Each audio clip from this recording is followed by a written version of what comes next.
I live in a small apartment in Chicago. Just me and a cat named Milo, and the occasional insomnia that creeps in when it's too quiet. About 2 months ago, my sister Vanessa passed away. Car crash and no warnings. One day we were sharing memes. The next day I was identifying her body. I never believed in ghosts. Still don't, not really. But something is wrong in my apartment. It started a week after the funeral. I was brushing my teeth one night when I heard something move under my bed. Milo usually sleeps there, but he was in the hallway staring into my room. Completely still. His tail fluffed up like a bottle brush. I froze. I called out softly, "Vanessa?" I don't know why I said that. It just slipped out. A whisper responded, "Don't look under." The voice was so quiet I could have passed it off as my imagination. But Milo bolted down the hall like something had grabbed him. That night I slept on the couch. The next few nights, it kept happening. Scratches, whispers. A voice that sounded almost like Vanessa, but off, slower, hungrier. Then 3 days ago, I finally looked under the bed. There was something there. It had Vanessa's face, but her eyes were too wide. Her neck was bent at a sick angle and her hands gripped the floor like claws. She was smiling. I couldn't scream. I couldn't breathe.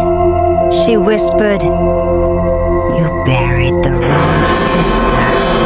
Since then, she's been asking me to feed her. I don't know what she means. I haven't slept in days, and now she's not under the bed anymore. She's in the closet. She doesn't stay in one place anymore. At first, it was just under the bed, then the closet. Now I hear her crawling under the floorboards, behind the walls. I'll catch glimpses in the mirror. Her pale face, twisted smile, fingers tapping from inside the glass like she wants out. I tried to burn sage. Nothing. I prayed, even though I haven't since I was a kid. The whispers only got louder.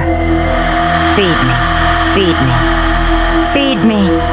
I thought maybe she meant actual food, so I left a plate of her favorite, mac and cheese with crushed hot Cheetos, under the bed. The next morning it was gone. Clean plate, not even a crumb. For a moment I thought I'd figured it out. Then I found the photo. It was stuck to the fridge with a magnet.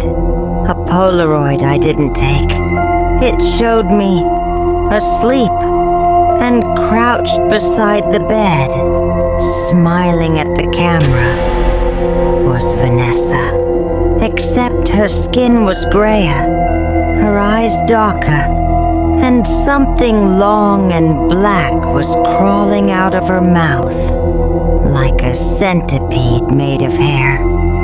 On the back of the photo in shaky red ink, not enough. That night I woke up at 3:07 a.m. My nose was bleeding. Milo was dead on the living room floor, eyes wide open. No wounds, just gone. She whispered to me again, "Someone warm, someone breathing, someone you love." I haven't left my apartment since. I can't. Every time I touch the doorknob, I hear scratching behind the walls and that voice in my head. Feed me, or I'll eat you.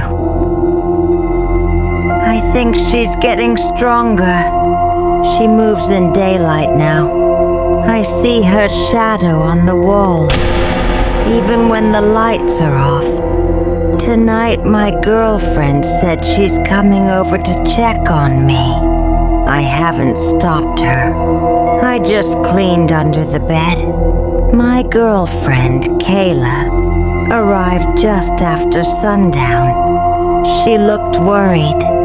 I must have seemed like a corpse myself.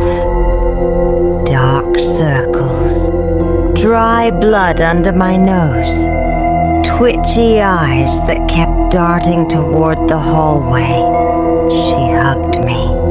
I almost warned her, almost, but I didn't, because Vanessa was under the bed again, and she was smiling. We sat in the living room. I told Kayla everything. About the whispers, the crawling, Milo, the photo. She didn't believe me, of course. She thought I needed sleep, maybe therapy. Then she offered to stay the night. And I said yes. At 2:33 a.m., I watched from the hallway as Kayla climbed into bed. Exhausted, I stood in the shadows, heart pounding, eyes fixed on the space beneath the mattress. I waited. The mattress lifted, barely. Kayla stirred but didn't wake. Then came the sound, a wet slithering noise like raw meat sliding across tiles. I held my breath. Something black reached up from under the bed. Long, jointless fingers wrapped around Kayla's ankle. She twitched, murmured in her sleep. Then her body jerked violently and disappeared beneath the bed, like she was yanked into hell itself. No scream, just silence. And then, chewing, I ran. I ran from the room, out the apartment door, down the stairs barefoot and shaking. I didn't stop until I was outside vomiting in the snow, my teeth chattering more from terror than cold. But here's the thing. When I returned with police the next day, there was no blood, no Kayla, no Vanessa, no Milo, nothing. Just my tidy, quiet apartment. Except on my nightstand sat a new Polaroid. Fresh. It showed me standing in the hallway, watching Kayla sleep, smiling. Behind me under the bed, Vanessa's face stared up. Her mouth was open wide, and a second face was pushing out from inside. Kayla's face, screaming in frozen agony. And on the back, in perfect blood-red cursive, "Thank you, but I was never under the bed. I've always been inside you,